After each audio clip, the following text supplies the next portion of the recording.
Howdy, and welcome back to You've Got People Problems, where we tackle the leadership challenges that no one wants to talk about, but every business faces. I'm your host, Melissa Ortiz with Activate Human Capital Group, and this is episode 3. Today we're diving into a hard truth. People problems are not an HR issue, they're a leadership issue. Too often leaders hesitate to address people challenges, hoping HR will fix things. But avoiding these problems doesn't solve them, it makes them worse.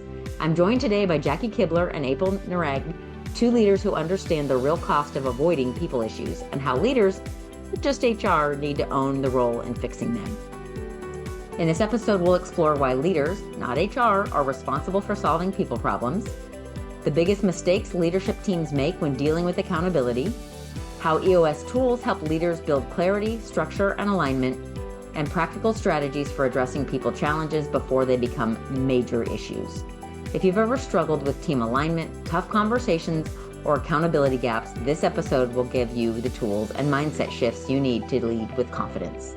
Let's get to it. I'd love to just start with a couple of introductions.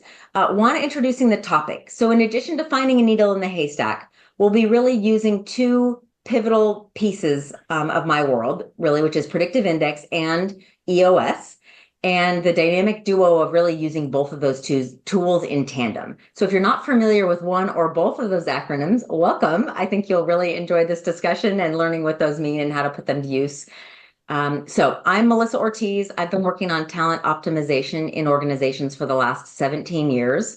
And it's really just about getting the right people in the right seats so that they can thrive and find joy at work, and our organizations can be more effective as well. Jackie, would you like to introduce yourself? Absolutely. So I'm Jackie Kibler. I'm a certified EOS implementer and also a coach for EOS worldwide. I have been in EOS for about 5.5 years. Love every minute of it. As you said, I'm bi-coastal. Love this topic. Before doing this, I worked at an organization called Vistage Worldwide, where I, worked with probably around 100, CEO entrepreneurs and all of that. When you look at Predictive Index, EOS, and some sort of peer advisory group, it just really sets leaders up for amazing success. Great. And April, introduce yourself, please. Hi, everyone. I'm April Narag. I am an HR professional. When I first met Melissa and incorporating Predictive Index into my recruiting processes, it was just a match made in heaven. And the previous company I was with, they were running on EOS as well. So incorporating PI into my own processes day to day, as well as incorporating that into the EOS platform, just really, really helped with projects and time management. So welcome, everyone. I'm excited about this content and this webinar as well. Two great topics, two great platforms. So let's start with one topic, this topic of EOS. Jackie, what the heck is EOS? What does that acronym stand for? So EOS is the Entrepreneurial Operating System. It's based off of the book Traction, written by Gino Wickman. And in a nutshell, EOS brings an infrastructure to help companies grow to their next level of success. And we do this in 3 different ways. The first is working with the executive team to craft a vision and bring it down through the organization so everyone can align to it. Also giving them the tools to help execute against it. That's all, the book is called Traction. That's what this is. You have to be able to execute against a vision to actually realize it. And so now if you can imagine, you've got people driving towards the same vision. They know where they're going. They've got the tools to execute against it. Like you said, you've got the right people in the right seats, doing their jobs to the best of their ability, creates a very healthy environment, not just for the leadership team, but also for the organization. And it's a game changer when it comes to watching companies get to their next level of success. It's amazing. I not only run my business on EOS, but I also run my family on EOS. We have level 10 meetings every Sunday night. And then my husband and I have level 10 meetings every Thursday afternoon we've got a couple different businesses we run together, nonprofit work, and we're just continually in the flow. And even just the meeting rhythms through EOS have been a tremendous impact in my life. So I'm such a fangirl and always encouraging other people to just look into it. Even if you just start by picking off a couple pieces before you dive in deeply, it's extremely important. So I'd love to introduce Predictive Index. I would say I'm a little bit agnostic when it comes to assessments. I think it's like wine. The wine you like is the wine that's good. I happen to like Predictive Index because it's EEOC compliant for hiring. It's great for onboarding. It's exceptional for people development. And so you can use it through the entire employee life cycle. And oh, by the way, with short attention spans we have today, it's a 5-minute assessment. So if you can get all of that value with 5 minutes of employee time invested, and then really what you're looking at as the upside, that to me has been a really efficient use of time. So Predictive Index is a behavioral, and they also have a cognitive assessment, but it's really used for everything from performance management, onboarding, one-on-one relationships, communication improvements. And I think one of the questions, and really just getting people in the right seats. So April, I'd love your feedback on how you've seen these two elements work in harmony and reinforce each other. Of course. So PI and EOS enforce each other by aligning the right people in the right seat. I know you guys mentioned that in your introductions as well. The right people in the right seat to drive organizational goals. PI provides insight into the individual strengths and communication styles. And EOS gives clear structure on setting goals and building accountability. So that's how they work in tandem with one another. EOS is about accountability and setting goals, and PI looks into, hey, are these the right person, the right seat to drive those organizational goals as one? That was good. Thank you. Thank you.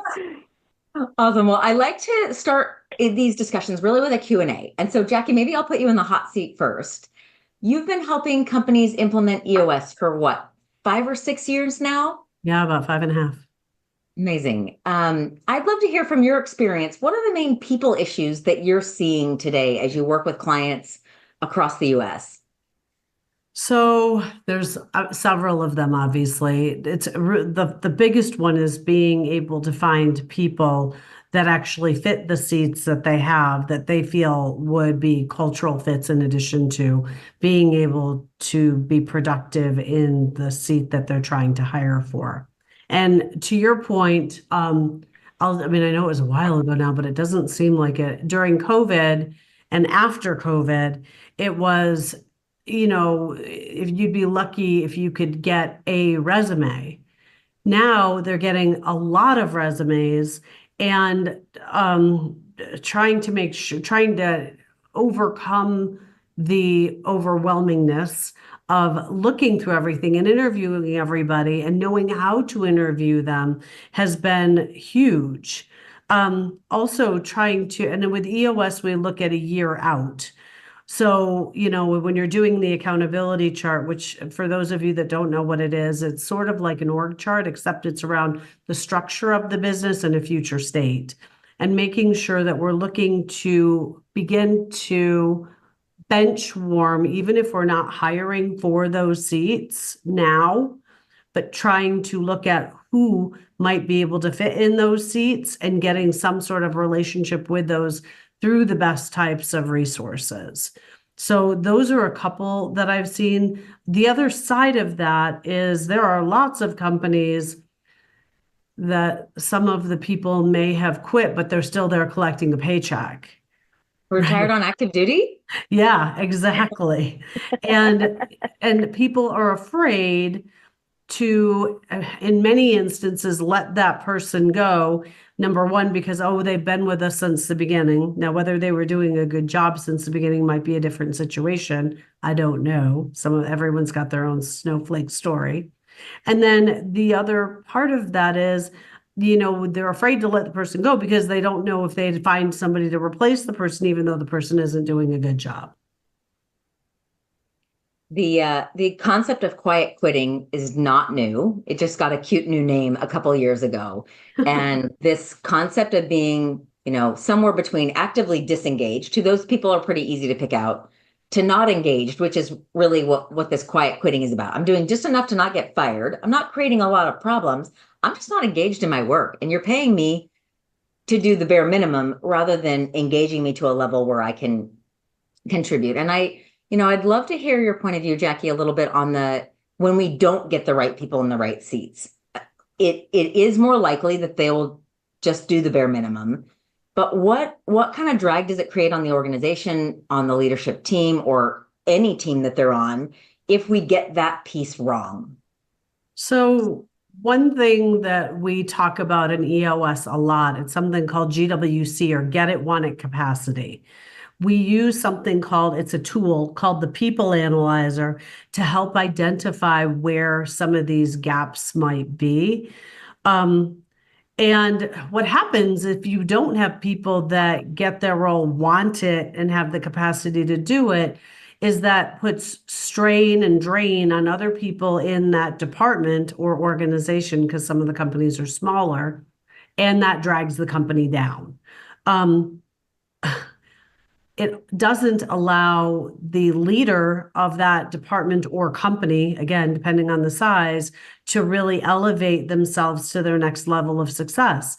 And a lot of that is because they're afraid to do anything with the person that's sitting in that seat not doing the best job or doing the bare minimum. They're not. A lot of this is around accountability. How are you holding them accountable? What tools are you using them? What tools are you using on them? Because if they see a scorecard week after week where they're not hitting their goals, I mean, there's going to be conversation wrapped around it, if they are in fact using EOS. And like I said, with the leader, not whether department or CEO, doing 50,000 things, they're never going to reach their 1-year plan, 3-year picture, or their BHAG if they continue to allow this to happen. Because they're just busy being busy. Exactly. Playing in the sand instead of working on the rocks. That's right. So our topic again is finding a needle in the haystack when it comes to identifying the most promising candidates to invest our time in as organizations, and our money that comes along with that time. So how relevant is that topic in the marketplace today, maybe from your perspective, April? For me, identifying the most promising candidates to invest the time and money in, it does maximize the return on investment. It also, from my perspective, enhances retention, builds stronger leadership pipelines. Like Jackie mentioned, like if somebody's not doing a good job, and we're afraid that the seat is going to be open for a long time, how can we look for the talent that's in the organization already, and how can we level them up? What is their genius? Can they do that? So that building that pipeline, and also that helps organizations stay competitive and adaptable in a rapidly evolving marketplace. It feels like things are changing on a daily basis. And it's not every hour. So staying competitive and adaptable in that way, and building that pipeline of the next leaders to fill these roles, I feel like really maximizes that return on investment in who we're spending our time with. Jackie, from your perspective, do you feel like this is something that your clients are struggling with, wading through options and doing? I mean, so often I have clients tell me, and they don't say these words, but this is what I've put together from what they tell me, is they have scar tissue from getting it wrong, and they have shame, and they have so much frustration, and they stop trusting their own judgment because it's someone, I thought they were a great character fit for a culture. I thought they were a great talent fit for the role, and I got it wrong. And you do that a couple times, and leaders get pretty gun shy about, how do I trust myself even to make this decision? Are you seeing that as well? Oh, 100%. But one of the things that I think probably any of my clients will tell you is that, like, I mean, and you know this about I was in leadership for 30 years before I did this. I have hired people that I thought would be amazing. And then within the first few weeks, I swear they grew horns, twisted their neck around, and started spewing out green pea soup. So I make sure that they know that they're not alone, that I've got resources to help them if they need help in using something like a predictive index, or with EOS, there's other, like you said, assessments are assessments, and having help from outside people to ensure at least the filtering is done so that they aren't focusing. I mean, some of them are looking at the wet, like LinkedIn responses, or, oh gosh, what's the other one that's out there? There's a big one that people will put their resumes on and just apply. Oh, Indeed. Yeah, Indeed. And they're like, I can't do my job because I'm sifting through 20,000 of these responses, and half the time they're not even qualified. So I'm seeing it a lot. Well, that leads beautifully into where I was hoping to go with April next, because that's a little bit, I think, of where you were, April, when we met and started working together. The way that PI helped you prioritize these candidates to pursue and develop relationships that had the highest probability of finding a great candidate for your organization. Can you talk a little bit about what that process was like, kind of the before, after, during, or whatever really added value for you? So I was one of those recruiters, and it was like the time was just spent on, oh my gosh, it was so many applications. It was so overwhelming. It's like, where do I even start? Even though there was a process in place, it's like, oh my gosh, all my time, my workday is spent on vetting all these candidates, looking at resumes, like who was the best one to even put through a screen. So with PI, incorporating PI into my processes, it added an extra layer of checks and balances, so to speak. Meaning, based on the hiring manager's non-negotiables, PI made it easier for me to identify the best candidates to pursue.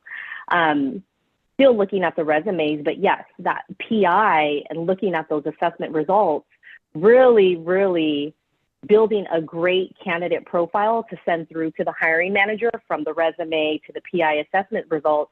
I feel like it really gave me more leverage to explain in detail why I was moving somebody forward, as well as who I was spending my time looking at as far as resumes and putting them through to a screen.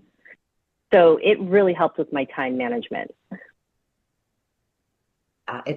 And you had, I think you were one of the few clients I worked with that had really tight parameters around geography. And this was definitely an in-person role we were looking to fill. And I think the other thing that really struck out to me in the first role we hired for together was we were looking for kind of a non-typical CFO. And there was some scar tissue in the organization from past relationships with a past CFO. And we needed someone who would break that cadence.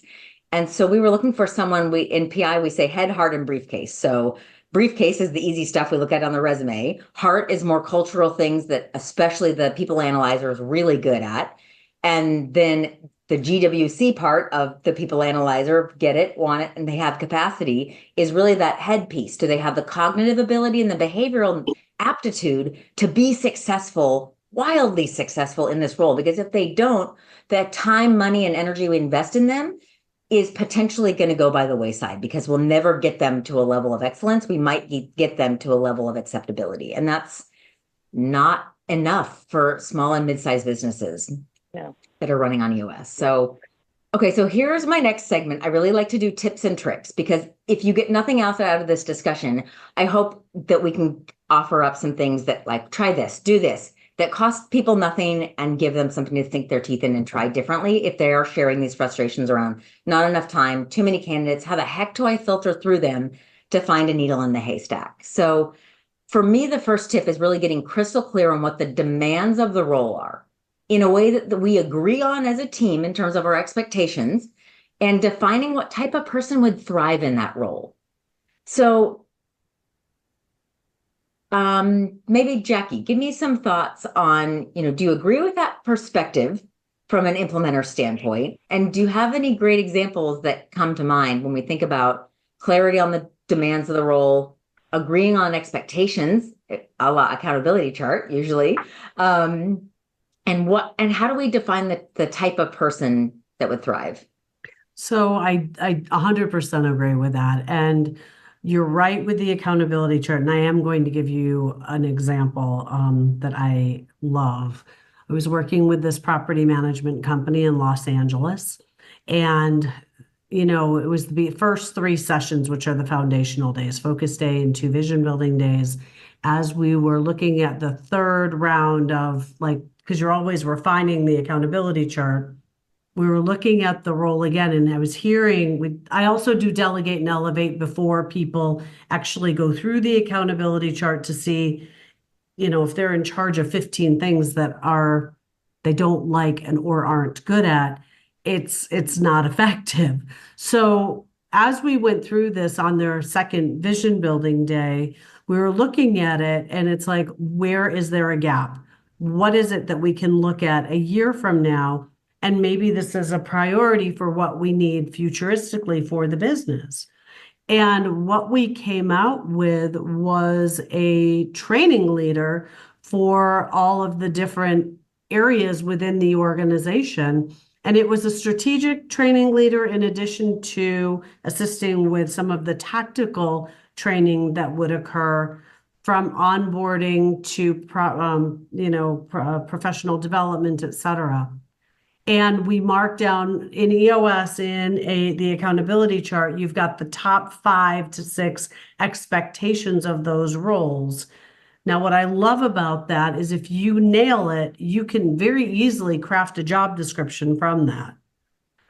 Fast forward, because they all agreed on it. I looked at the job description once they did it, and they were all in agreement with that.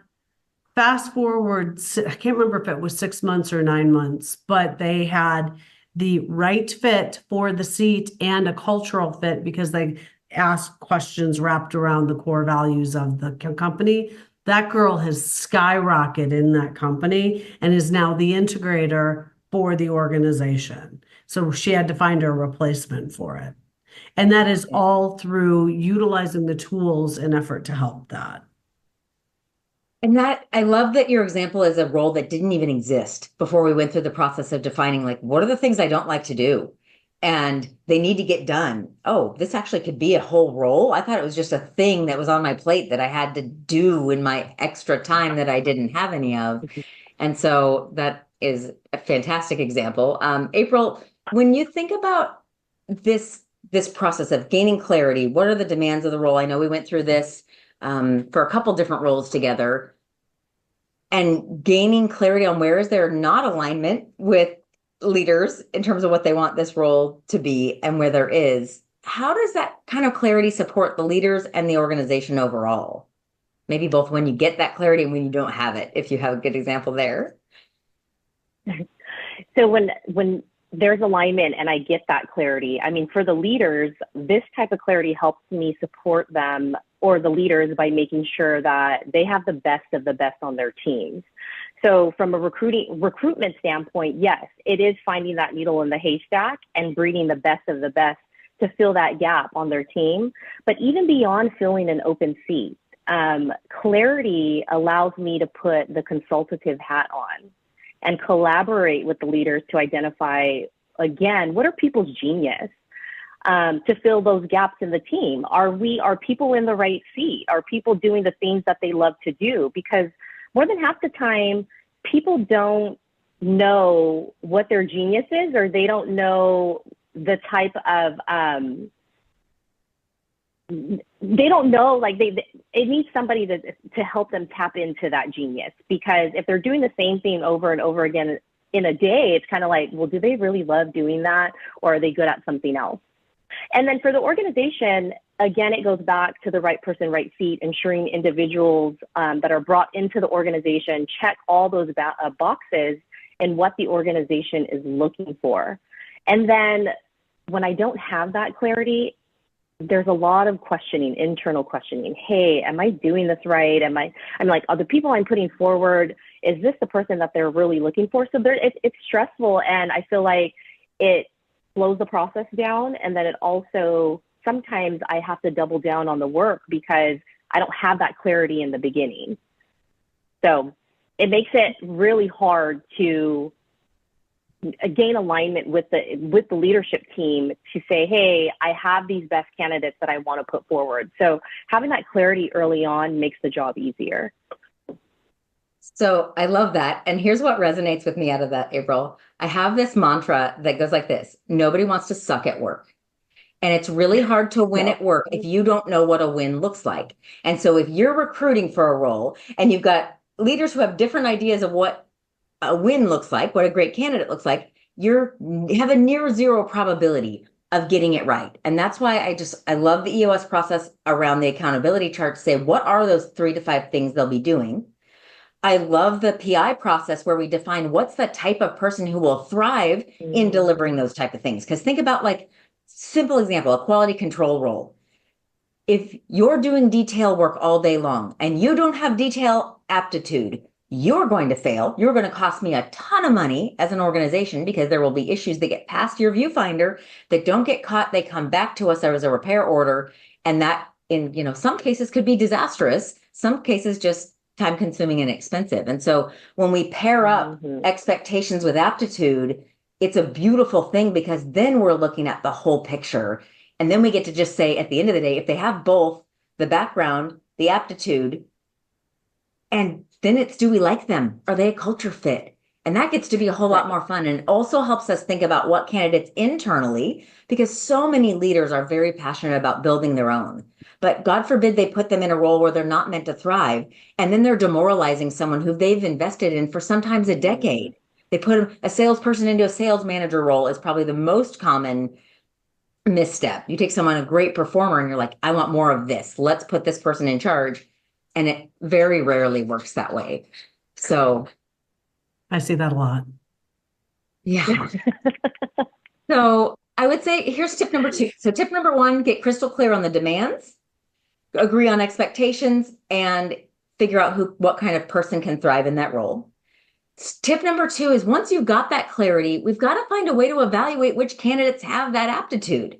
So behaviorally, cognitive, and cultural fit, so that they can be wildly successful. And I think of it like this. We're really looking for 3 types of fit. I mentioned the head, heart, and briefcase.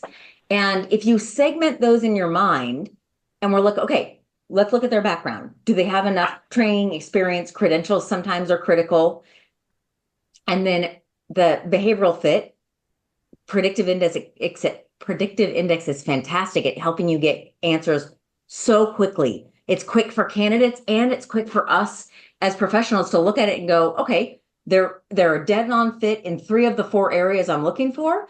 Can I live with this 4th area where they're going to have to stretch? Well, that's what an interview's for, is do they have any practice stretching to be someone who's a little more assertive, a little more sense of urgency, some of those things. So April, when we met, your number 1 goal was better quality with fewer total hours invested in the recruiting process. Can you share how that worked out with the first hire you made with PI compared to Absolutely. prior? Yes. So the first hire that I made using PI was for a VP of finance role. I think we mentioned that earlier in the segment. But I did feel as if the candidates that I presented to the executive leadership team, PI gave me more leverage on, hey, this is such a great candidate. Again, it goes back to that candidate profile that I was creating. So it wasn't just the resume and the screen that was being done. It was the resume as well as, hey, look at these assessment results. And then also based on the candidate PI assessment results, it gave insight on, hey, these are the questions to ask to see where they might be stretching a little bit more. So, I mean, it provided me the questions to ask to make sure that, yes, they would be a good fit, even though this area of their assessment results weren't that high. But again, it gave me the leverage to say, this is such a great candidate, and this is why I want them to meet with you guys. And before PI, again, all that time was spent with trying not to screen everyone that was coming in, but it was so much, it was just so overwhelming. So getting 200-300 resumes in 1 week or 1 day, it was too much to say, okay, I'm weeding these people out and I'm keeping these people to conduct a screen with. PI saved me a lot of time. I believe in it. I love it. And it was part of the process. And I loved being able to really have that extra layer of that checks and balances to say, this is why this person is such a great fit. And it wasn't just because of the technical piece, but it was after conducting that screen to say they would be a great cultural fit as well. And they have all these great things. So it gave me that leverage. The thing you said that really stood out to me was you got to spend your time figuring out the cultural fit, because that is the most nuanced. And Jackie, you tell me if I'm wrong. It's so esoteric. Like, do they fit here? I don't know. And it's really, we have our values, typically. We've defined them. Hopefully we've developed a couple good values-based questions to ask in the interview, but so much of that is gut feel. And if you can leave that as the gut feel part and put some science around the rest of it, it lets you really lean into that part and listen wholeheartedly, I think. And that's a better use of your time, in my opinion. Yeah. I mean, I thank Shauna all the time. I'm like, thank you so much for this connection. She has like saved a million hours of my day with this PI assessment. It's just, and I get to spend more time working on other projects. The whole 8-hour shift is not just, okay, recruiting, and then after hours, I'm working on other things. It was, oh, I'm going to dedicate this time to recruiting. And plus, the previous organization, they wanted the positions filled so fast. It's like, well, how am I going to do that when I'm going through 300 resumes a day? It's like, it wasn't possible. It wasn't realistic. And you feel like you're being set up to fail, right? I can't do that with fidelity, with confidence. And that's concerning. And Jackie, I'm going to say something that might be uncouth or inappropriate in the EOS zone, but I've always felt like there's the acronym we use in EOS is RPRS, right people, right seats. And I've always felt like we need to get right seats defined clearly and then go find the right people to fill those. I think we often spend a lot more energy on right people and then we figure out the seats, and that's ineffective. And right. Hang on a minute. So no, I don't mean to interrupt. So we build the accountability chart first. Yeah. So we're building the right seats that we've agreed to for the company. We put the people in after. It's the very last thing that we do. So it's the best process. Yeah. So it is still, you're looking at the seats, but you also want to make sure that you've got somebody that's a cultural fit. If you've got someone that's a cultural fit that doesn't fit in the seat and you don't have another space for that person that fits what their capabilities are, that's going to be a problem. Yeah. A worse problem is having someone who does a phenomenal job and every time they walk out of their, house, they're denigrating the brand that you're trying to build. So we try to mitigate both of those. I'd love actually for you to talk a little bit about, for people who do and don't know about the accountability chart, because for what I've found is clients who aren't running on EOS yet, it is a game changer for them to start thinking differently about the typical org chart, where we take all the people and we force them into a structure. And so we at least have clarity on reporting responsibilities, right, and management and accountability. But the accountability chart flips that entire process on its head. And I'd love for you to just explain that, because that's one of the pieces of the EOS world that I think add a tremendous amount of value and is very counter to typical thinking when it comes to people.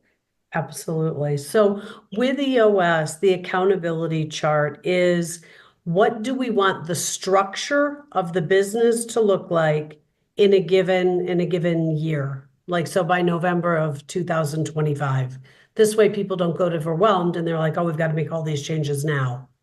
Part of the reason that we do that, and I've tested this on a ton of clients that are they're the founders.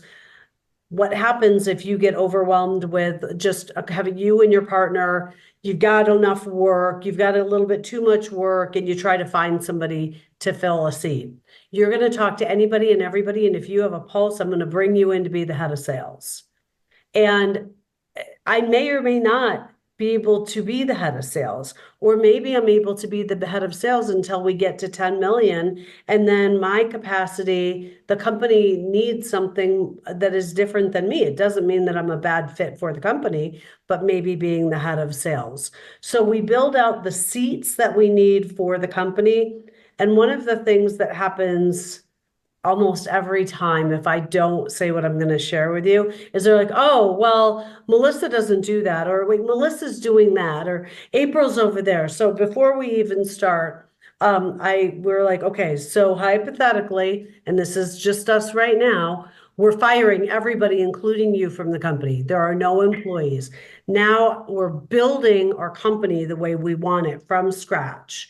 And that sort of, if you look at it that way, you can't let the people get in the way of the greater good of the business. So I'll give you an example, because I always use myself.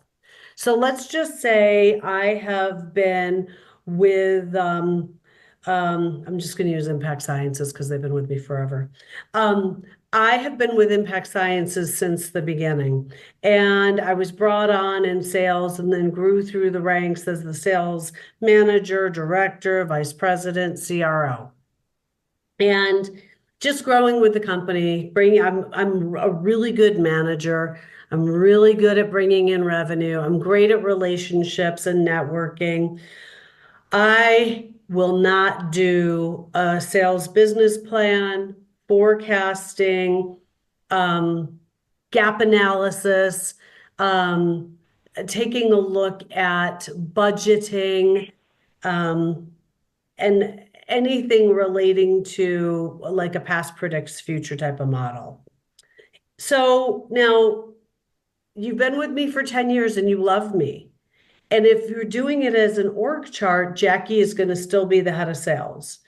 But because nobody's in the company, how are you going to build the head of sales seat? Because what you don't want to do is build an entire organization around someone who doesn't want to do any type of data analytics or planning for the future. So as soon as you take that piece out and I give them that example, they're like, yeah, I would want somebody that is going to be able to do the reporting and forecasting. Right? I mean, come on. Totally. So Totally. that's the difference. You're building out what you want for the business and then identifying what are the biggest punches in the eye right now, because that would be our priority for what we want to do next. I work with a lot of family businesses in the succession planning process. And it's it's a great time to do an accountability chart to even introduce the idea, because typically you have the founder who's leaving, they want to retire. You've often got kids or employees who are coming up in the business. And it's like, let's just strip everything away. Take the humans out of the picture. What does the business need today and tomorrow to grow and thrive? And that may look totally different, but it is such a mental shift to take the humans out. And sometimes it takes 2 or 3 like stop starts, it seems like, to have that conversation. I'll give our family farm as an example. You know, my dad's retiring. He's been there for 50 years. We have 2 kind of pieces of our operation. We have the row crop operation and orchards. Well, the orchards are about 20% of the business, and the row crop is about 80%. I have my brother and my husband coming up in the business, and they're going to be 50-50 partners. Well, if we split the responsibilities 80-20 and we have a 50-50 partnership, what is that going to lead to? A little bit of dissension, I think. Little dissension in the ranks, resentment for sure, a huge sense of unfairness. I mean, we're just laying the foundation for something not healthy to come. And so being able to strip all that away and so, okay, reimagine this. There are so many operations that happen across those 2 entities. Just because we've always kind of run them as separate games doesn't mean we have to. And so being able to strip that away was a really viable conversation for us to repaint that picture. So we can use, starting EOS as a catalyst to have that conversation. We can use a retirement of a key player or a founder, but it's just, I think, one of the most helpful exercises. And man, it is counterintuitive because everyone is always just draw the org chart. Who's in charge of this person? Okay, this person's in charge of what? It's like, what are we actually trying to do? Have we purpose built the organization to go where we're headed? Or are we just keeping a lid on the pot and making sure everybody has what they need so they can keep checking their boxes every day, which is, I think, the beauty of EOS bringing that in. And then PI can be a great addition to that because we can get a clear look at right people, right seats. There's a dissonance. If you've got the wrong person in a seat, we can see that immediately in a PI. And that to me is really gratifying because that person's not thriving when they're in the wrong seat, right? Neither is the company, right? The department. Delegate to elevate, help them to grow, Yeah. And with the accountability chart, just like many of the other tools, it's always an evolution. So I always tell people it's a rolling 12 months. It's never going to be perfect, but is it good enough now, at least to get us launched? And I think, April, our experience of taking what the responsibilities of that CFO role were weaving those into the demands behaviorally and cognitively. It was really cool to watch that EOS through PI into the search process, because then we had clarity of what needs doing, what kind of person can do that. And we wove in the cultural part of we need someone who's just a lot more outgoing, because if they go in their office, shut the door and push the world away, we're going to have some resistance in the organization and a really hard time integrating that person, because there is scar tissue with someone in the past who was just more difficult to work with. And we were going to fall right back into that trap. So we built this non-standard role aptitude wise. And it was fun for me to watch and support you through. So. Yeah. And to build off of that, using EOS, because it was one of the data points that I was tracking on a weekly basis, I had to fill roles within 45 days. So just to see it evolving week over week, and it's like, oh no, we're approaching 45 days on the data. Then I filled it like within 47. And it was like such a big win. I'm like, oh my gosh, that high visibility role filled in within 47 days was such a big win for me. And I do think, and I do feel that PI really helped that to fill it. It didn't go beyond, it did go a little bit beyond 45 days, but it didn't go until like 2 months, 3 months. We were trying to find the right person for this role. So, I mean, that was such a huge win for myself. And kudos to that new hire, because she is doing some big things at that organization. That's awesome. So I guess before we go into Q&A or just kind of close out, I want to revisit these tips. So one, get clear on the demands of the role and make sure those demands and expectations are shared vision among the team that's hiring and interacting with that person. Two is find an assessment, whether it's Predictive Index. There are a couple others on the market that are EEOC compliant for speeding up that process and making sure you get to use your gut feel for the culture alignment element. And then really think about right people, right seats, using an accountability chart. Your org chart has a place, but it really should follow your accountability chart. And Jackie, April, any tips you want to add to that in your experience? I think this is some of the richest conversation for people who are struggling with too many candidates and not enough quality. Go ahead, April. What have you been doing? I would say that Predictive Index is such a huge help within the recruitment process. But again, I used it as leverage. It wasn't the end-all, tell-all.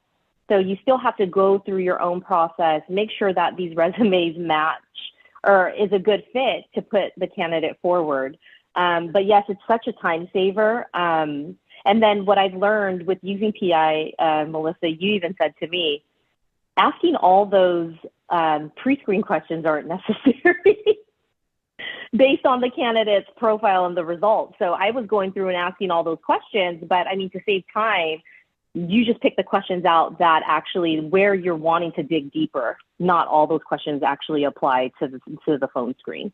So I think what you're talking about, April, is in PI, when you've got an ideal candidate scoped out and you're overlaying an existing candidate, what it will give you is, compared to this ideal profile and this person, ask these probing questions, open-ended questions. Yes. And it gives you like, I don't know, maybe 8 or 10. It says in this area, they have real aptitude. Probe into that and make sure it's true. in this area, we have some concerns. There might be a mismatch, probe into that. And so it's giving some great conversation starters to say, hey, go poke around and see what you can do. And so going through that list and saying, gosh, these are the 4 most critical. I've got to know these things based on where this person's headed, if they are a fit, if they do move forward in the process. And so I think that's one of the PI's strengths. I think it's just like, tell me how to keep inching closer on, is this person going to be successful? One thing I also want to mention is I like that PI also brought in the leader's perspective. So it's like when we're creating this ideal candidate profile, it gets them talking, it gets them thinking, and kind of like thinking outside the box. So initially what they thought was an ideal candidate, PI brought in that extra layer to say, okay, let's think outside the box and think about what we really need in this position and in the department. Most importantly, how is this person going to work with the individuals that are already in the department? So, I mean, I like that collaborative piece of PI and building that ideal candidate profile for the department. Before we leave off your comments, April, one thing I'd like to reinforce that I think is the biggest risk of using any pre-hire assessment, and I think you put it well around that this isn't the only piece of data. We have got to balance this with their resume and experience, our interactions with them, because an assessment can't give you all the information. So if we lean too heavily on something like a PI pre-hire assessment, it's not enough. And so it's got to be a balance, like 3 legs of the stool, right? Culture fit, behavioral fit, and resume and background. Because if we lean too heavily, we're going to be disappointed. And the other thing think that gives us the freedom to do is balance when we have a person who's not a 10 out of 10 match. I've got a superintendent for a school district that I hired who was not clearly what the school board was looking for. And when I sat her down for the onboarding conversation, I showed her the dissonance between where she was and the ideal candidate for the board, because she would at least know what the board was angling for. She said that was the most valuable conversation we had because her extroversion factor was way off. She's a much more introverted, careful, analytical person. This was during COVID. The board was looking for someone who was very outgoing, very connecting with the community. And she's like, this is going to be so easy a gap for me to cross because I've been in this district 20 years. I have great relationships, great levels of trust. So I don't have to be a cheerleader, but I know now that the board is very much looking for me to be more visible than maybe I naturally would be. So she took that going in, just knowing she fit all the other criteria, and she's been there for 4 years now and she's owning it. So now she's been in the district 24 years. She has incredible trust. And she was not a 10 out of 10 match. So just underscoring your point, that is not the only. And that VP of Finance role, not a 10 out of 10 match. That was filled. So it is. I mean, it's such a good tool, but you're right. It's not the only thing, the end all tell all. Yeah, it's not the silver bullet. So Jackie, what has really resonated in terms of tips for your clients, for people who are thinking about EOS as part of our needle in the haystack conversation today? Well, I mean, the one thing that we talk about a lot in EOS, particularly when it comes to LMA, which is leading, managing, and accountability, once you have that needle in the haystack and you've onboarded them, do what you need to do from a communication, leading, managing, giving them space, elevating them. And a great book for this is How to Be a Great Boss. Gives you tons of tools to help make sure that once you've got them, grow them, retain them, keep them happy. It's interesting you say that. There's some really good data from my Gallup days about managing people. And the worst thing we can do is ignore people. They're much more, they'll lean into constructive feedback about why they suck and they want to get better. If we go to the next level of better, it's leaning into why they're great and how they can do more of that. And that's really what that delegate and elevate exercise is about in EOS. But how do we reinforce what's great about people, recognize what's great about them, and help them continually level up, which is active disengagement when you manage that way disappears. Yeah. If you ignore people, the percent of your population that's going to be disengaged is half. Easy, because you're ignoring them. I would say the biggest crime I see in business is ignoring our A performers Yeah. because they don't need us. They're the ones who have exponential gain that they can offer to the organization. But we typically kind of like, okay, I'm going to go deal with the issues instead of dealing with the opportunities. And it's a Exactly. huge mindset shift as we think about leading, managing, and holding people accountable. Very much, very much. So take it to the next level. I love all the conversation we've had around finding the right people, putting them in the right seat. But that's just the beginning. It's the beginning. Exactly. Exactly. Yeah.